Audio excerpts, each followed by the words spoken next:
नमस्कार बच्चों। आज हम आपको साइमन कमीशन, आप और हम सुनते हैं साइमन कमीशन, इतिहास में भी पढ़ते हैं साइमन कमीशन। लेकिन बच्चों, साइमन कमीशन क्या है, क्यों विरोध हुआ, इसका हमारे इतिहास में नहीं मिलता है। मतलब बच्चे, इतिहास को तोड़कर दबाया जाता है। लीगल इतिहास हमें और हमारे बच्चों को नहीं बताया जाता है।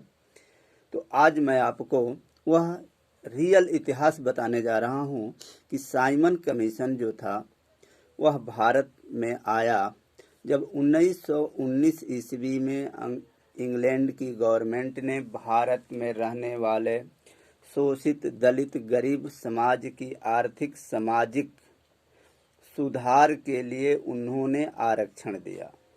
ठीक है, उस आरक्षण को कौन कौन पात्र हैं और कौन कौन पात्र नहीं है, इसके लिए इंग्लैंड सरकार ने 1927 ईस्वी में भारत में एक कमेटी गठित किया और भेजा, और उस कमेटी का नाम रखा साइमन कमीशन।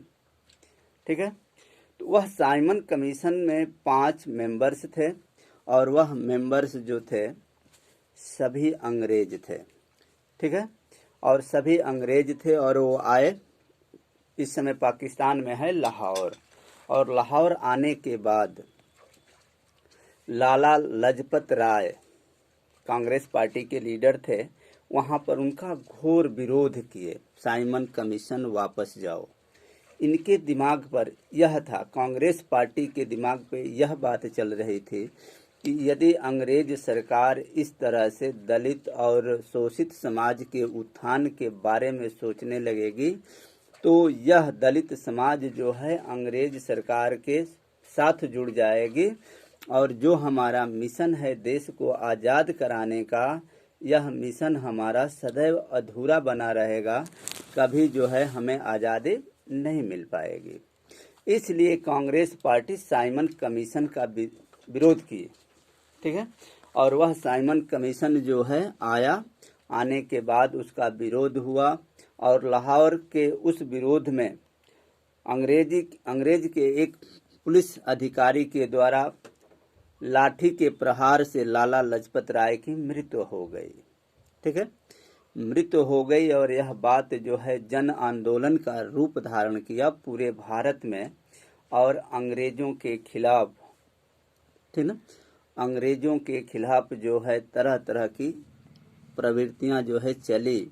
यही नहीं हुआ बच्चे, इसी में हमारे चौरी चौरा कांड गोरखपुर इसी के कारण हुआ। जनता का उग्र रूप पकड़ा और थाने में आग लगा दी, जिसमें लगभग 10 से 15 पुलिसकर्मी जिंदा जल गए।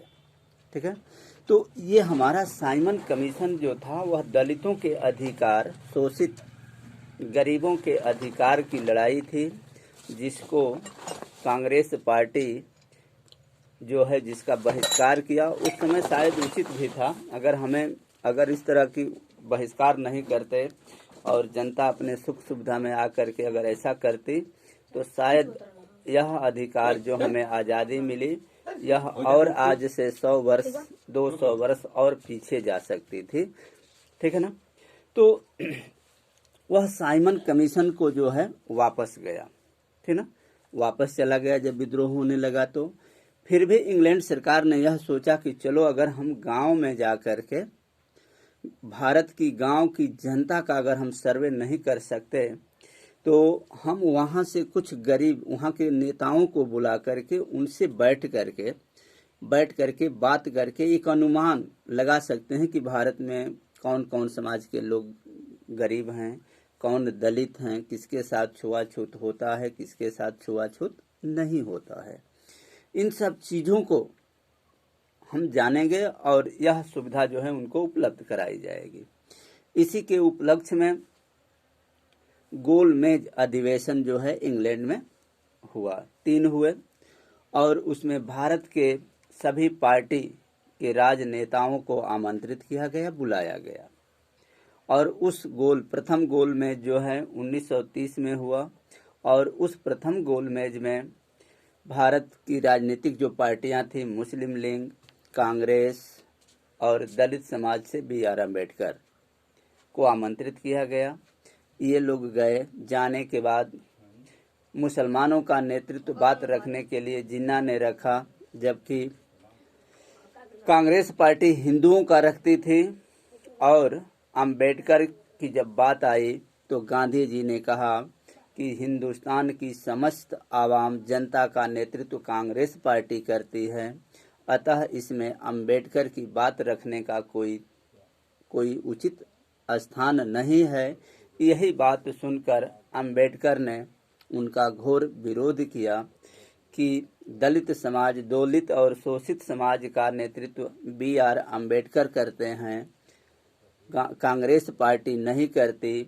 अगर कांग्रेस पार्टी करती तो हिंदुस्तान में आज दलित समाज के साथ जो मंदिर मस्जिद में जाने से वंचित हैं, जिनको शुद्ध अब कुएं से पानी तक नहीं पीने दिया जाता है, उनको पढ़ाई से वंचित, शिक्षा उनके लिए वंचित हैं, शिक्षा से वो वंचित हैं, समाज से कटे रहते हैं, उनको आज अधिकार मिल गया होता। यही बात पर इनका विवाद हुआ और गांधी जी उसका बहिष्कार किए प्रथम गोलमेज का, और हिंदुस्तान वापस आ गए। आने के बाद पुनः 1931 ईस्वी में द्वितीय गोलमेज सम्मेलन हुआ। उस द्वितीय गोलमेज सम्मेलन में B.R. अम्बेडकर पहुंचे और वह एक कानून का रूप धारण किया, और जिसमें अम्बेडकर ने गरीबों के लिए, गरीबों के हक की लड़ाई लड़ी, जिसमें हरिजन समाज के लिए आरक्षण मिला।